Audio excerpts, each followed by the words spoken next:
Okay, here's the second of the Exam 3 review videos, and the other one ended rather abruptly at the end of question 5, so this one starts at question 6. And we're told that an ordinary annuity's future value is worth $12,000 after a certain number of deposits of a certain amount are made for a certain time. We're asked then what rate per compounding period is paid to reach the value of $12,000. For this question we will use this formula right here. Future value is equal to the amount of the payments, which it says here are $300, so they go in right here, times 1 plus I, the rate per compounding period, the variable we don't know, it's our unknown in this question, raised to the total number of compounding periods, which is number of compounding periods per year, monthly, 12, times the number of years, 2, so that's 24. And in that numerator then we subtract 1 and we divide by the rate per compounding period, I. So I have filled in the values here. Future value is 12,000, payments 300, number of compounding periods 24. And so we have the variable inside an exponential expression in the numerator, and we have it in the denominator. That's going to make solving for that variable difficult. And our best strategy for doing this is then to solve graphically. Now if we wanted an exact number, we would have to resort to other means, but all we're looking for here is an approximation. So when the constant function 12,000 and this function on the right side intersect, that's going to give us the value of I that solves this equation. So I have changed I to x in this formula here, just for no reason other than to make it a little easier to interpret graphically. And if you have a graphing calculator, then you can enter this function in to the calculator and find the x value that'll give you 12,000. There's a couple of different ways to do that with a graphing calculator. Mine has a trace function, which means that I can move a cursor along this line, and when I hit 12,000 it'll show a value of 12,000. But not all of us have graphing calculators, and all we want to do is interpret a graph to estimate. So I will give you a couple of graphs, and actually I believe that there's going to be 4 on the exam, 4 probably on a separate sheet to choose from. And since this question is going to have a constant function 12,000, you're going to need to look for the 2 graphs that have a straight line at 12,000. Constant function means that no matter what x you put in, I mean there's no x to put in, but constant function means that no matter what x you consider, the function value is always the same. It's constant. It's 12,000. Now we have 2 graphs among the 4. We don't know what these other 2 are over here, but they don't have this bar. They don't have this line at 12,000. They've got it at somewhere else. And so we compare these 2 and say, well, which one of these belongs to this function right here? Well, because this is future value, and future value is something we invest in to build value, we know that this is an increasing function. So g of x is an increasing function. Well, this first graph shows a decreasing function in addition to the 12,000, so we know this is not it. This graph here does show an increasing function, and so we assume, and we assume correctly, that this is the graph we're going to interpret. So, where do they intersect? They intersect right here, and we come down to the x-axis to see what value that is. It's going to be 4 something, 4 point something, because x stands for a decimal here. We know this is 12,000 because our y values are in thousands. This is 10,000, 12,000, 14,000. So this line right here corresponds to 4.2. We check this to see from 3 to 4 how many increments are there. Let's see, there's 1, 2, 3, 4, 5, 6, 7, 8, 9, 10. Yes, each little hash is 1/10. So this is 4.1, this is 4.2, and so 4.2 that's close enough.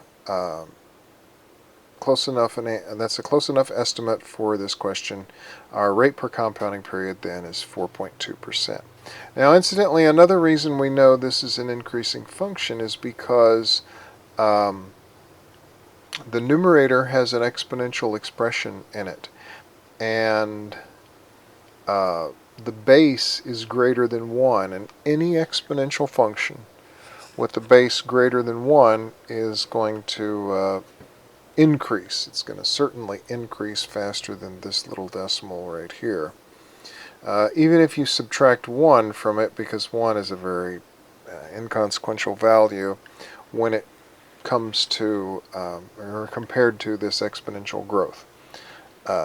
So for this question, we're looking for an exponent, and we're looking for an increasing function in our graph, and that's what we've got, and the intersection takes us down to the x-axis, and on the x-axis we get the value we're looking for. Okay, sorry that was kind of lengthy, but there you have it.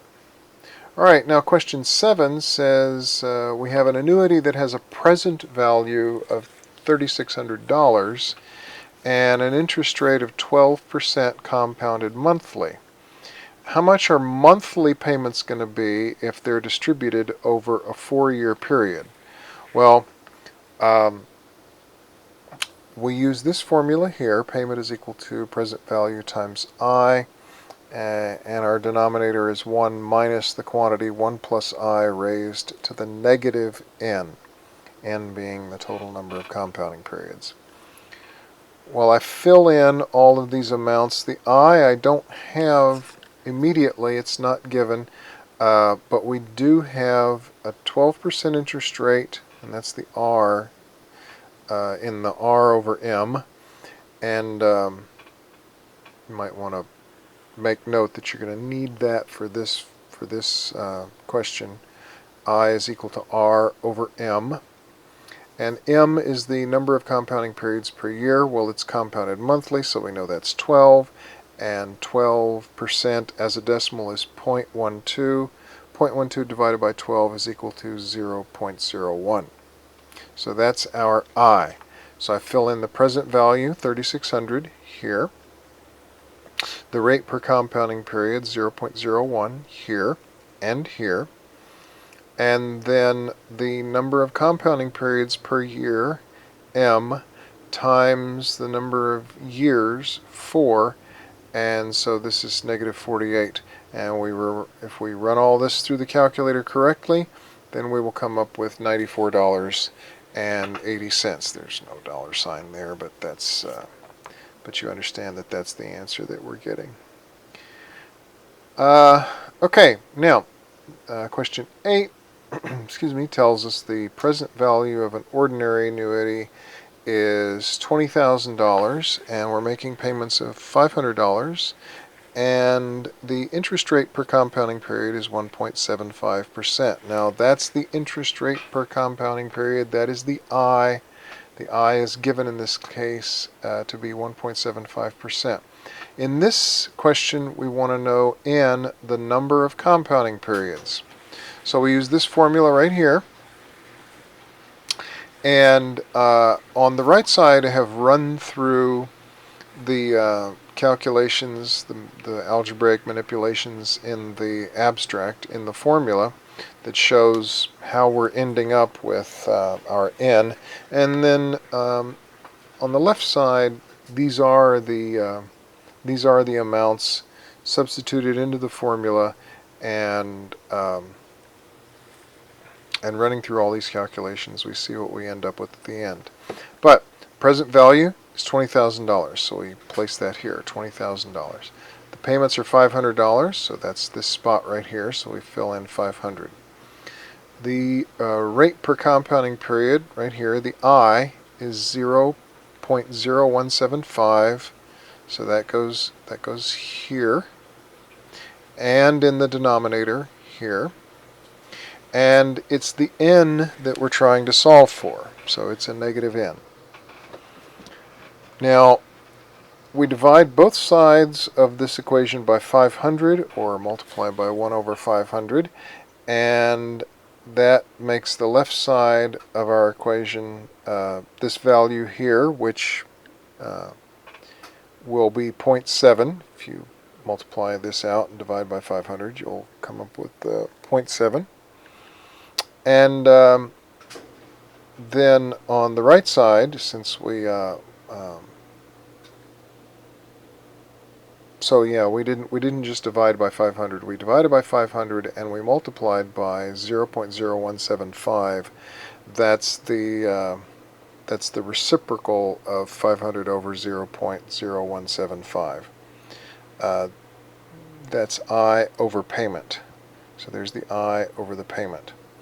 Anyway, that clears this fraction, and we're left with this figure. 1 plus 0.0175 is right here, 1.0175.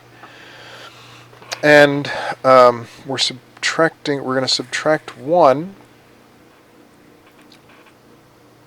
We're going to subtract 1 from, or rather we're going to subtract 0.7 from 1, so we have that now on this side of the equation. We're adding 1.0175 raised to the negative n to both sides, and that's how the two sides of this equation sort of flip. They don't exactly completely flip, but that's how we wind up with the base raised to the exponent on one side. This is very important because we're going to use the property of logarithms. You want the base uncovered and by itself on one side of the equation. And so 1 minus 0.7 is 0.3, and now we take the natural log of both sides, and we bring the exponent then, using the power property, around front. We bring that around front of this expression, and we have negative n times natural log of 1.0175 is equal to the natural log of 0.3.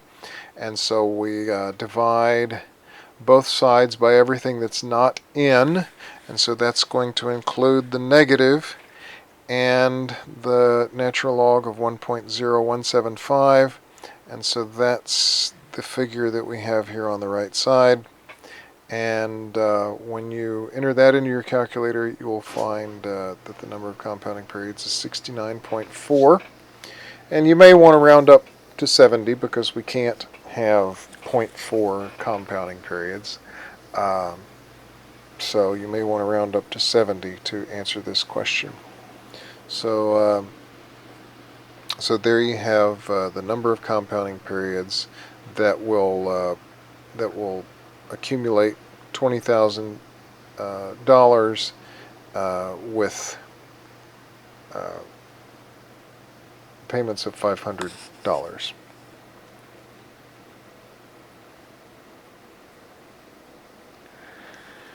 And I'm really not sure. I haven't been watching the clock, but I feel like this video went on a little longer than I